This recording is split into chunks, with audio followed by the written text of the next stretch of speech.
教练他小时候其实看着哥哥一路这样打拳，然后变成这个算是国手，其实把他当英雄一样。他其实对于哥哥这个放弃，其实是有一点失望的，所以他会想要证明给哥哥看，你没做到没关系，但是我是你弟弟，我可以成功。我问恁有无拍拳赛比赛？莫有厝人烦恼了，较早放弃，真经。因为去比赛受伤，我就无得去拍。退来了，工作上没有特殊性，他会的就只有这个拳击啊。角色其实是足实际的他伊就逐工拢咧啉，用啉来过生活。汉年为什么坚决我要家己后生去拍这条路？它是有原因的。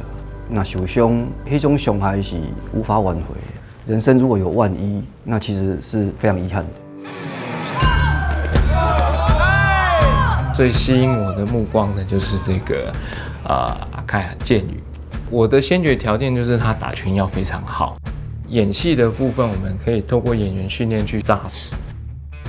跟他们解释一下什么连续。连续就是一直出拳。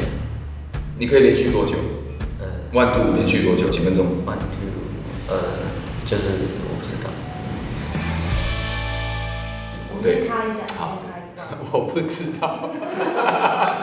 因为大家答案都很棒，对不对？我觉得这次的演员都很棒，然后我都合作过，管庆，然后蔡拔也是，伟华哥也是，跟他们就很放松，甚至可以即兴很多东西，撞出不同火花。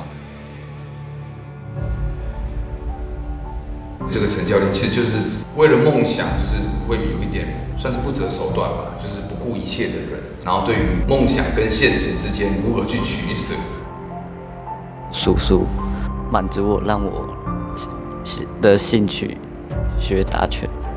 爸爸不让我打拳是因为怕我受伤，我觉得都没有错。